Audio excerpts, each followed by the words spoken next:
In the beginning, God created the heavens and the earth. And God said, "Let us make man in our image." The Bible calls him Adam, one man who fathered us all. Now, genetics points to a scientific Adam. Microscopic clues in our DNA link every man on Earth back to one man, one common ancestor. To understand how this could be, we must discover scientific Adam's lost Eden,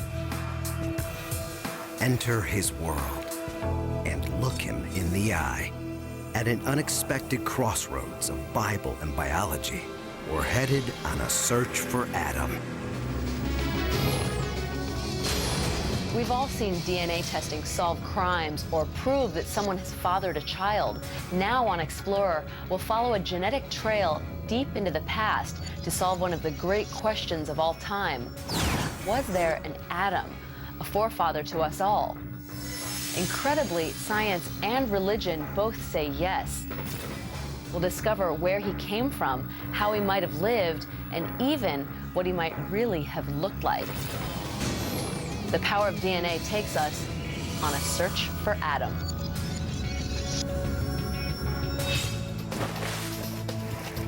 We look so different. The idea that we're all related seems impossible. It's hard to believe that 6 billion people all share the same ancestor. Yet 3 of the world's great religions, Christianity, Islam, and Judaism, believe in one man who fathered us all. That makes Adam a key figure in the beliefs of more than half the world. Now, science offers a chance to find a genetic Adam, a single ancestor whose DNA survives in every man on Earth today. From the Inuit of the Arctic to the Amerindians of the Amazon, from the nomads of the desert to the businessmen of Wall Street. Spencer Wells, a geneticist with National Geographic, will lead us on a journey to identify the scientific Adam and reveal what made him so exceptional that he could father all men on Earth.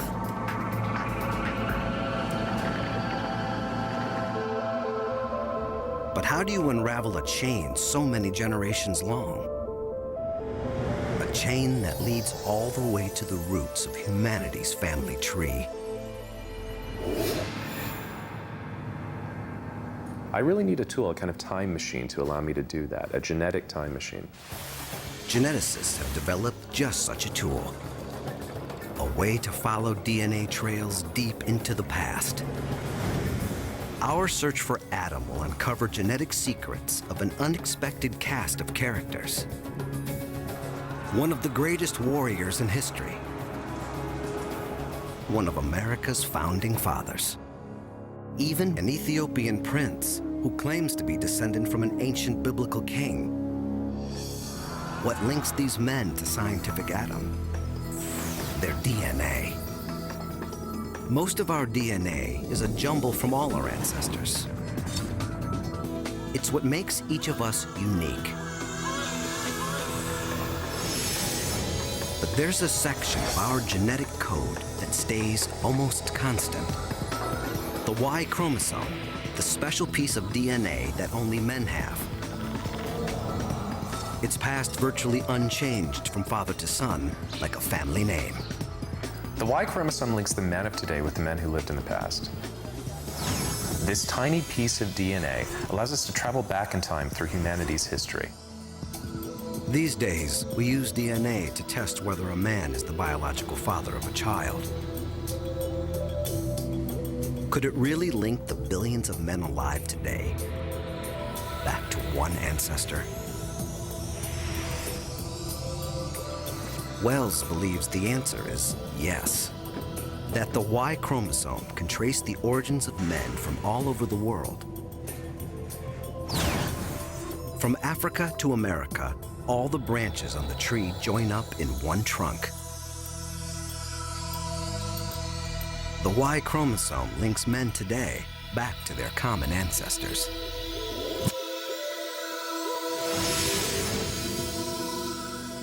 The key is to reveal super ancestors, men who left their genetic imprint on huge numbers. They're like branching points, where vast sections of the tree come together in a single man. Geneticists can trace them further and further back down the tree to the ultimate super ancestor, scientific Adam. Our search starts in an unlikely place, with a super ancestor who passed his DNA to millions. He left such a vast legacy, Wells thinks you can trace it in a bar in San Francisco. The Bayview Boat Club is a watering hole for a group of Mongolian immigrants. These men have an outrageous claim. They think they're descendant from the great Mongol emperor, Genghis Khan. Yeah. So how many people in Mongolia really believe that they're related to Genghis Khan? Every single person in the country? Every single person, There are, what, 10 know. million people living in It seems preposterous, as if everyone in America believed they were descended from George Washington. But if there's any truth to their claim, these men will link back to a common ancestor who lived generations ago. The first step on our journey back toward Adam. So you guys interested in finding out if you could be related to Genghis Khan himself? Yeah, let's go. Okay, and then I'll pass. Tapping the power of DNA starts with a basic tool. They're sterile, by the way, which is kind of like a glorified toothbrush. Pull it out of the container. Just like that. Just a Take few it cheek inside your mouth. cells, and Wells can unlock secrets from our genetic past.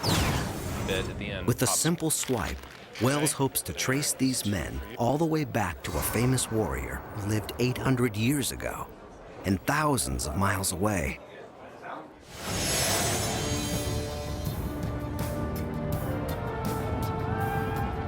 Genghis Khan is one of the greatest historical figures of all time. 8 centuries ago, he ruled one of the largest empires the world has ever seen. What are the chances that a couple of guys in a San Francisco bar could be related to such an extraordinary man?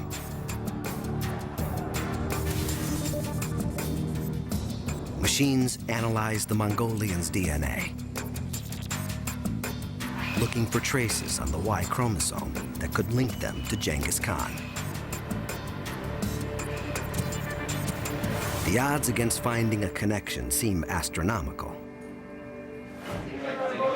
Hey guys. But Wells has some surprising news. I've got the results. He's found evidence that 2 of these men are related to Genghis Khan. These are your results. Sarandorj Dembarel. And Batur Tumar. All right. What makes Wells think that these men link back to Genghis Khan himself? He's never met them before. He doesn't have their family trees. And he doesn't have Genghis Khan's DNA. All the way back. But Wells believes the Y chromosome can confirm the link. In the late 90s, Wells led a series of expeditions to Genghis Khan's home turf, the steppes and mountains of Central Asia. When Wells and others analyzed Y chromosomes from men here, they found something astonishing. 1 out of every 12 men are directly related. The math is staggering. Around 16 million men here, all descendants of the same male ancestor. How can a snippet of DNA tell us something so profound about so many men? The answer? Mutations. Tiny changes in the Y chromosome with the incredible power to show who and even where men come from. Most of the time, the Y chromosome is passed unchanged from father to son, like a last name. But sometimes little differences creep in, like the spelling of a family name changing over time. Every so often, a harmless mutation appears on one man's Y chromosome. All his sons inherit that mutation, and all their sons. It marks all descendants like a brand. That's how Wells found that 16 million men are cousins. Their Y chromosomes all show the same mutations. That means they're all descended from one single man, a Central Asian super ancestor. But who was he? Wells and other genetic detectives pieced together the clues. The mutations cluster around one place, Mongolia. They trace to almost 1,000 years ago. Scientists believe he must have been a man of power who had many sons to pass on his family line. The clues all point to one man, Genghis Khan. The evidence is circumstantial, but compelling. Khan's empire stretched from Kazakhstan to Korea. He ruled a dynasty that lasted generations. His sons and their sons had the power and position to spread his Y chromosome. As his armies swept through Central Asia, they cut down their enemies, and often, it's said, took their women. The result? More offspring with Genghis Khan's Y chromosome, and other men's lineages destroyed forever. Genghis Khan's DNA is buried with him in an unknown grave, but his Y chromosome mutations survive in his descendants today. The research shows the Y chromosome can take us back hundreds of years. But to find scientific Adam, we must trace a man from our very beginning who fathered not millions, but billions. The payoff is almost unimaginable. An Adam who may have been the first truly modern human, whose Eden we can pinpoint, whose face we can reconstruct. Geneticist Spencer Wells is leading us on a journey to reveal the common ancestor of all men alive today. This is a scientific quest, yet the idea behind our search was first written down in a document of faith, the Bible. Thousands of years before genetics, the book of Genesis tells of one man who fathered us all. The Bible gives no physical description of Adam, saying only that he's created out of dust in God's image. Adam's rib provides the raw material for the first woman, Eve. God gives them a home, the Garden of Eden. But soon, tempted by a serpent, Adam and Eve eat from the tree of knowledge and are cast out of paradise. Adam and Eve have children, and according to the Bible, this one family has grown to include everyone on earth today. The New Testament's Gospel of Luke lays out Adam's family tree, generation by generation. But what if we tested someone today who claims to be linked to that lineage? Most of the people the Bible places on Adam's family tree have disappeared without a trace. Yet one stands out as a significant historical figure, Solomon, the third king of Israel. Even today, there are people who claim to be directly descended from Solomon, the Ethiopian royal family. It seems far-fetched. The Jerusalem of Solomon is 1,500 miles from Ethiopia.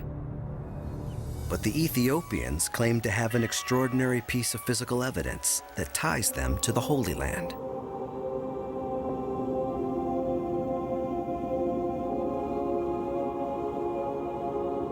The Ark of the Covenant was believed to contain the tablets of the Ten Commandments, the Word of God. Legend says it was kept in a temple built by Solomon in Jerusalem, until it was taken by Solomon's son, Menelik, and later brought to a little church in Aksum in northern Ethiopia.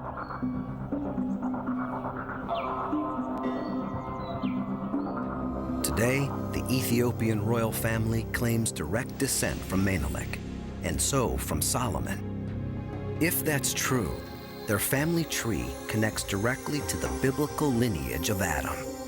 To test that lineage, we'll need a royal who'll cooperate. In 1974, Ethiopia's Emperor Haile Selassie was deposed.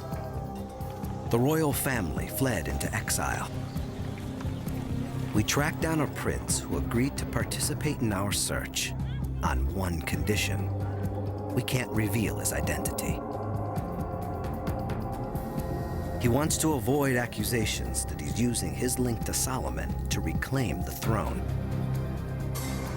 The prince takes a secret DNA test. A few tiny cheek cells transport us deep into the past. The DNA can reveal where the prince's ancestors came from. Could it link him to Solomon? The results are tantalizing. The prince's Y chromosome mutations do lend support to his claim. They point to Middle Eastern ancestry, but it's not definitive proof. With Genghis Khan, we had 16 million men pointing to one man.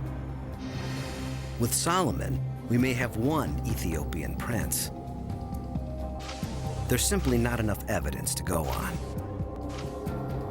The experiment shows how hard it can be to trace the Bible's genealogy. It's a book of faith, not forensic evidence. What the Bible is saying about creation is way beyond the scope of science. It's not about DNA and all that, it's about who we are as people. In Hebrew, the name Adam also means people. What's important about Adam is that Adam is every person. The Bible gave us the idea of Adam. But finding the scientific version will take modern genetics. If we succeed, we'll link all men today back to a scientific Adam, and maybe even pinpoint his Garden of Eden. Spencer Wells has proved that genetics can take us down humanity's family tree. He and an international team of geneticists have shown how one man, Genghis Khan, could have fathered millions. Even though we're still near the top of the tree, Wells is convinced the Y chromosome can lead us all the way to the trunk, to Adam. And that means figuring out where he was from, his Garden of Eden. But working out where anyone is from is getting tougher. Migration means Y chromosomes can end up thousands of miles from where they originated. Look at any modern city. A single New York street could contain Y chromosomes from dozens of countries. Makes our jobs very difficult as population geneticists because it blurs the tree, in effect. Today, the whole world is becoming a melting pot. As people move from place to place, they often end up far from where their lineage began. Our family tree is becoming tangled at the top. Tracing family lines is getting harder and harder. There's only one way to clear away the tangles. Analyze Y chromosomes from people who still live in the land of their forefathers. To get a clearer picture of our family tree, Wells is leading a research project with the National Geographic Society and IBM. It's called the Genographic Project. It's a massive undertaking. It will take years. But when he's done, Wells will be able to tell where anyone in the world comes from. Wells and his colleagues have crisscrossed the globe in search of DNA samples, from Aborigines in Australia to tribesmen in South America. They've journeyed from Central Asia to South Africa to Siberia. Wells can already tell a lot about someone's origins just using their Y chromosome. And he thinks he's found something unexpected in the background of one of America's most famous figures. The third president, Thomas Jefferson. Research on Jefferson's Y has already given us one huge surprise. It had long been suspected that Jefferson fathered children by his slave, Sally Hemings. A 1998 study used the Y chromosome to prove that it was almost certainly true. It showed that this white man apparently had black descendants. Now, Wells believes he's discovered something about Jefferson that no one suspected. A discovery not about his descendants, but about his ancestors. And it could take us a big step toward Adam. Wells noticed that Jefferson's Y chromosome mutations don't look European. So where did Jefferson's ancestors come from? To find out the truth, Wells needs another DNA sample. The trail leads to rural Virginia. One of the closest living relatives of the founding father lives in Fries, Virginia. Now, do you have any sense of your own ancestry and who you're descended from? Thomas Jefferson. Thomas Jefferson. How many Odine generations? Jefferson shares the founding father's last name. Yeah. He also inherited his Y chromosome. It's not going to hurt, and you rub it on the inside of your cheek. Really scrape away, up and down. Everything about Jefferson points to him being European. Genealogists have traced his ancestry back to medieval France and Britain. But the test reveals something you might never have imagined. Jefferson's Y chromosome links him not to Europe, but to the Middle East, what is now Lebanon and Syria. This is the best guess. A direct ancestor who lived in a land that no longer exists, called Phoenicia. The Bible calls it Canaan. Jefferson may look European, but his Y chromosome tells a different story. It shows that what we look like may not really tell us where we come from. And it raises a question mark over the traditional image of Adam. For centuries, artists have depicted him like this, like a European. For many of us, this is Adam. Michelangelo's famous painting in the Vatican's Sistine Chapel. He looks like a beautiful Italian who spends a lot of time in the gym. Did the common ancestor of all men really look like this? The story of Jefferson suggests he could have looked very different. But Jefferson can lead us much further back than his Phoenician ancestor. Jefferson has a particular mutation that he shares with men from many different countries. With the same techniques used on Genghis Khan, Wells can link this mutation to another critical common ancestor. He's known as M9. He lived around 40,000 years ago. Wells' research suggests this one man could be the forefather of half of all men alive. We're getting closer to Adam. But Wells knows there are some men who do not have the M9 mutation. To identify the common ancestor of all men, he must take us deeper down the tree. But where does he go next? There are clues from beyond the world of genetics.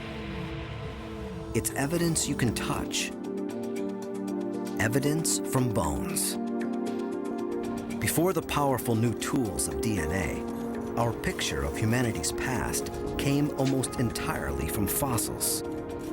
But that picture is incomplete. The oldest human fossils come from Africa, dating back millions of years. But ancient remains have been found at other sites far away. The Middle East has produced early human fossils. And pre-human remains have been found in Asia. In the 1920s, Chinese scientists discovered Peking man, around 500,000 years old. Some paleontologists see him as evidence that humans originated in Asia. Fossil evidence points to 3 regions that could be the birthplace of humankind: Asia, the Middle East, and Africa. Can DNA resolve which one gave birth to scientific Adam?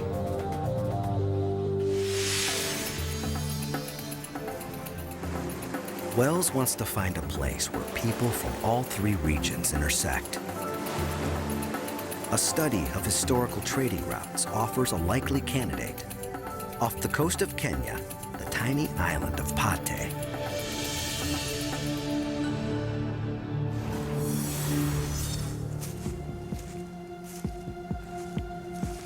A mysterious place, with clues that seem out of place in Africa. Curious ruins. It's the main mosque. It was painted black. I can still see it. Monuments that might be Islamic. Tombs that look almost Chinese. Even the faces suggest an intriguing mix. Some have the lighter skin tone of Europeans. Some could be Arabs. Others have eyes that look Asian. For centuries, traders have come here from all over the old world. From Europe, the Middle East, maybe even from China. Jumbo. You speaking Saudi? Jumbo. Jumbo. Jumbo.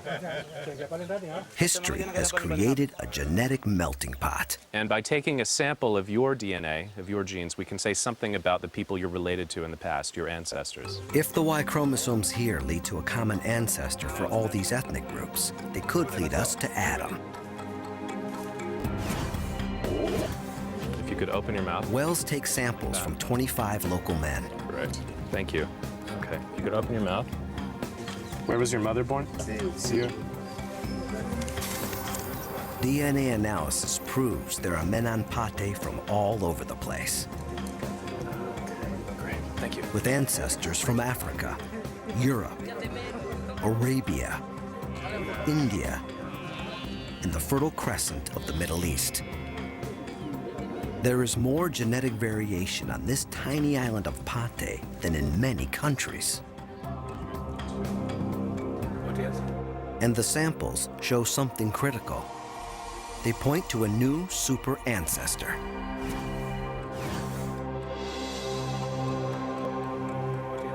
Even though the Y chromosomes come from all over the world, they almost all have something in common. A particular mutation that scientists call M168. In fact, men all over the planet share this mutation. Genghis Khan and the San Francisco Mongolians have it. Thomas Jefferson has it. Wells himself has it. Nearly 3 billion men share this mutation. And it means they're all descended from one man. It's a staggering thought. Genghis Khan could have fathered millions, but the man who first had this genetic mutation had billions of descendants. We're near the bottom of the tree. Could this man, M168, be Adam? To find out for sure, we'll have to enter Adam's world. And Wells intends to do more than identify Adam for us. He's going to find out what he might really have looked like.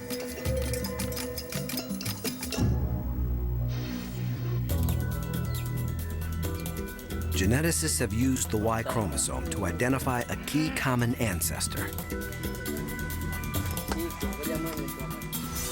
Billions of men share a Y chromosome mutation called M168. Could M168 be Adam? There's only one problem. On the Kenyan island of Pate, Spencer Wells found one man who doesn't fit. His Y chromosome doesn't have the critical mutation. It's a crucial clue. And he's not the only one. There are others who are not descended from M168. So he can't be Adam. M168 is far down the tree, but not its base. And the Y chromosome from the odd man out on Pate gives us the final piece of our puzzle. The man's lineage originates in East or South Africa. Comparing this Y chromosome to thousands of men from all over the world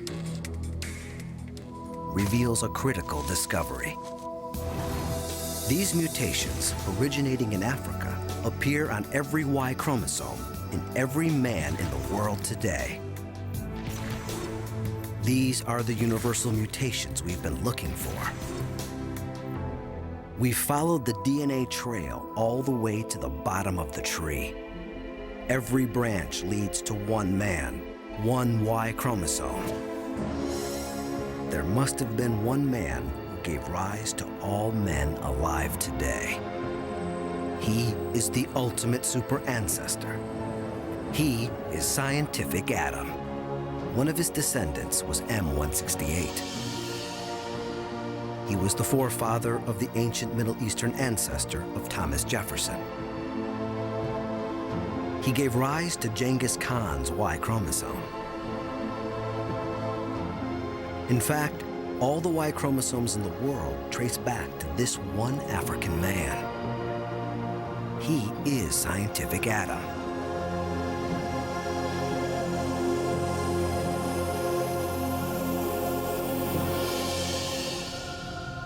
Wells believes the pattern of African Y chromosomes puts his birthplace somewhere in the Great Rift Valley region of East Africa, perhaps Tanzania or Ethiopia. He thinks this is Scientific Adam's homeland, his Garden of Eden.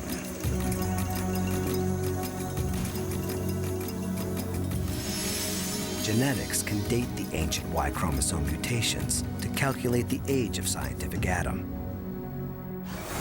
Wells believes he was born around 60,000 years ago. It sounds ancient,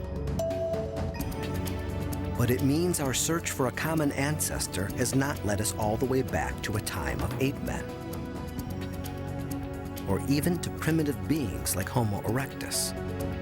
Compared to the billions of years of human evolution, we've found Adam in the recent past.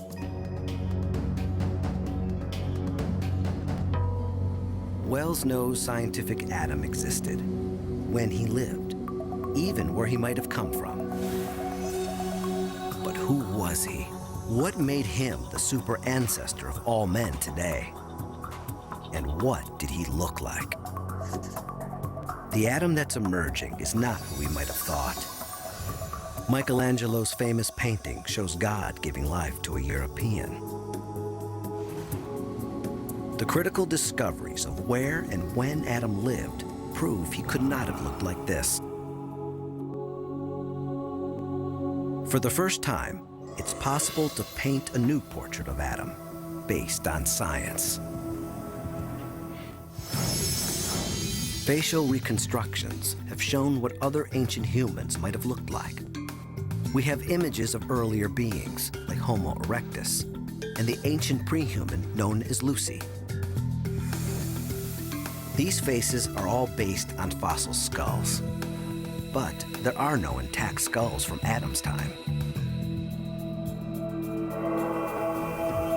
There is a man who can give a face to Adam, even without his skull. Frank Bender calls himself the recomposer of the decomposed. He's a forensic artist, a specialist at bringing the dead to life. Bender works regularly for police departments around the world, giving faces to human remains, even when the skulls are almost missing. The whole one half of the skull was burnt away, so I only had half a skull to work from. And I built up this reconstruction, and she was identified through the help of my work.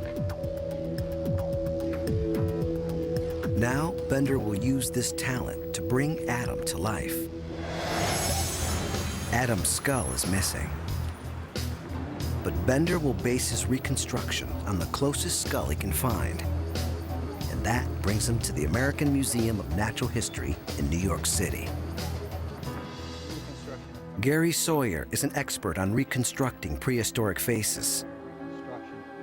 He believes this skull, found at a site called Kafza, is a good basis for Adam. Because he combines modern features with still some archaic features in a lower forehead or frontal and good-sized brow ridges. The Kafza skull is about 100,000 years old. Adam's skull would be much more modern. Bender will have to estimate what thousands of years of evolution would have done to Kafza man's appearance. First, he uses his forensic skills to figure out what Kafza man looked like. Wow, that came out. Almost blue perfect. Bender can determine his features from the structure of his skull. The shape of the cheekbones, the line of the jaw, the width of the nose, the size of the chin.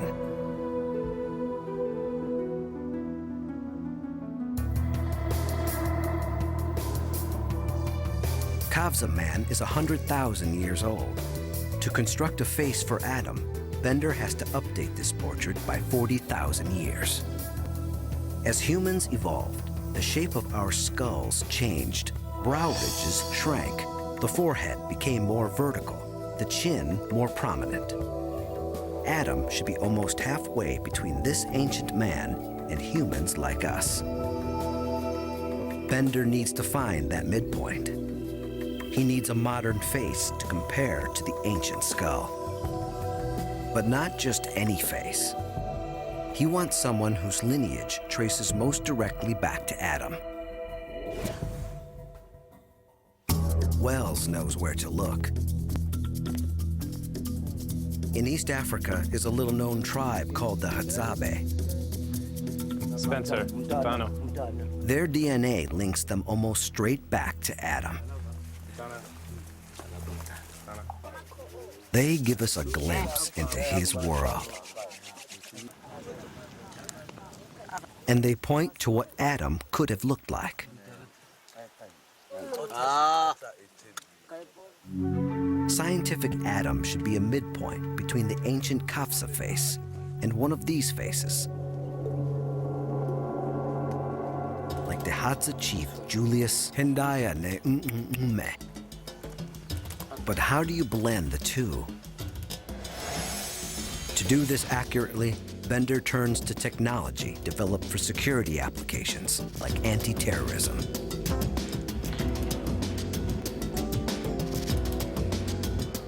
Facial recognition software measures the incremental differences that make a face unique, like the distance between the eyes, the width of the nose. Engineers pick out over 200 features that together define the shape of the Kafza face, turning it into a mathematical model. They do the same with the Hadzabe chief. The computer compares the two sets of data, faces separated by 100,000 years, and generates the midpoint, a blueprint of Adam. A printer converts the computer model into a 3D head.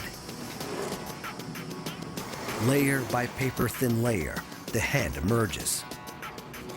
Bender will use this as a template to finally give Adam a face.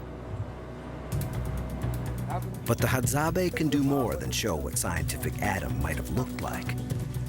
They can give us a window into his world. and they reveal clues to what made Adam and his descendants so exceptional. They could give rise to all men on Earth. Mutations on the Y chromosome show that scientific Adam was born around 60,000 years ago. An extraordinary time in human history, a time of crisis. Scientists believe humans were on the brink of extinction. The entire population may have fallen to no more than a couple of thousand.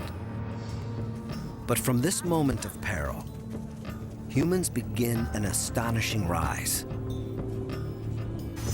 For the first time, art appears.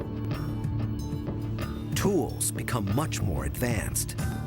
This new energy and innovation would enable our species to conquer the planet. Something critical had changed in human nature. What triggered it is a puzzle, yet it seems to come just after Adam. Is it a coincidence?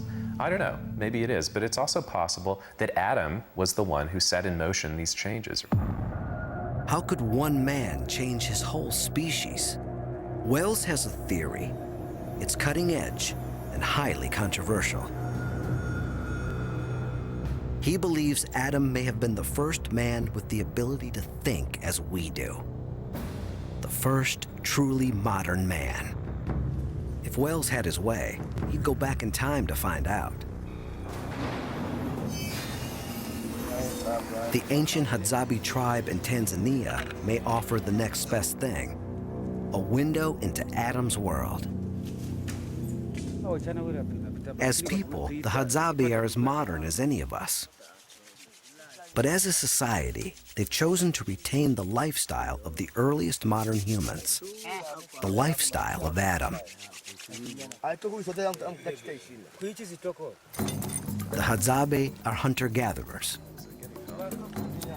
Survival in this environment is an extraordinary challenge. They rely on the kind of ingenuity that Wells believes could have originated with Adam himself. It could almost be Adam's clan preparing for the hunt. The Hadzabe have figured out a way to turn local trees into lethal weaponry. The bows are strong, but flexible. Fire straightens the arrow shafts. They look simple, but when they appeared, they were revolutionary. Weapons that kill at a distance, deadly accurate. The bow and arrow was a critical innovation. Get a nice sharp edge. Other refinements made early weapons even more lethal. And then this is for the poison. It's a great weapon. Another innovation. Can kill.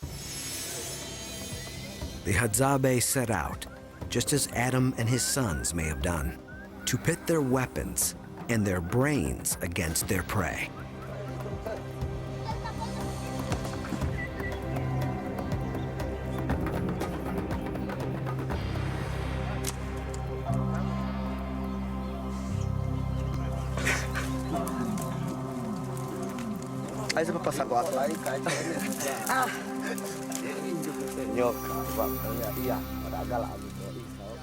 The Hadzabe's hunting techniques work, but they had to be invented, developed by someone.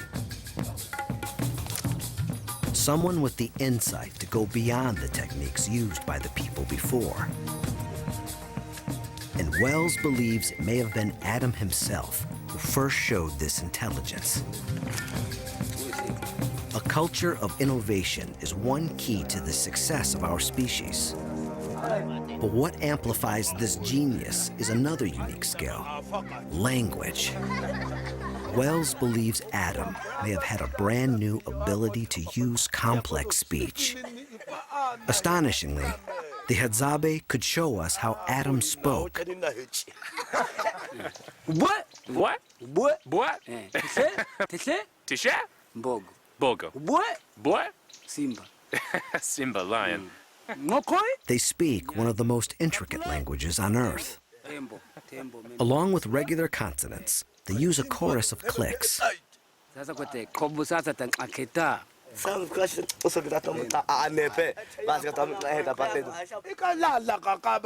Their speech is far more complicated than most modern languages, and that suggests it's been around for much longer.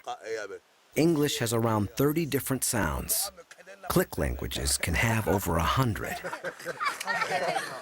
Scientists believe that when humans first began to speak, they may have used clicks like these. We could be listening to Adam himself. Like the bow and arrow, these sounds are simple, but they may point to what gave Adam his revolutionary intelligence. The Hadzabe have allowed us to explore Adam's world.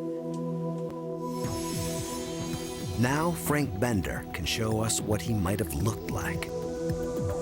His goal is not just to sculpt Adam, but to reveal his personality. I tried to get into his head just like I would a fugitive.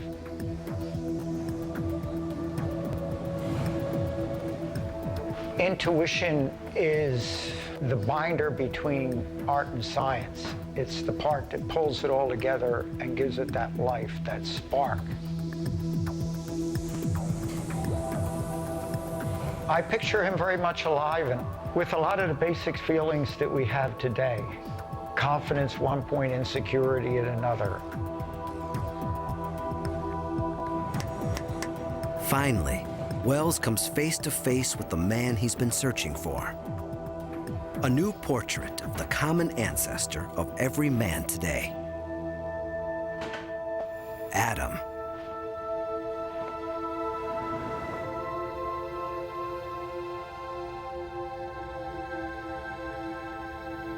Without the skull, we can't know for sure what Adam looked like.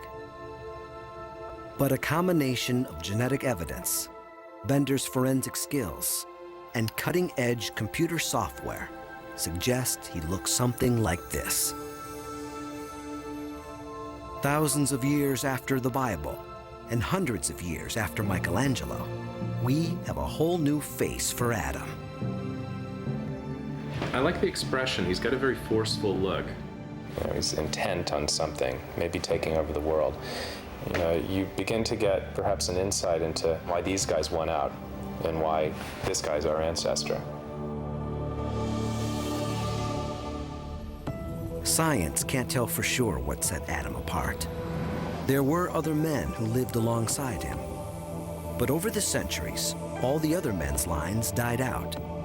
Maybe some had only daughters, or no children at all. Their Y chromosomes were lost forever.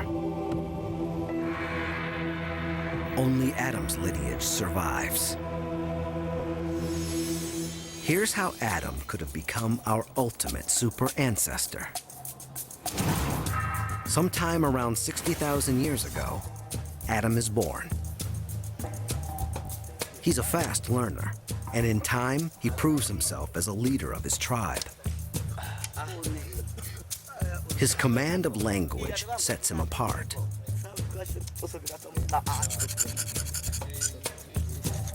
Perhaps he invents new and more lethal weapons, or takes charge of the hunts, devising new strategies. He's much better than the other guys at providing for his family and the tribe. And this makes him popular with the ladies. He has more children than the others.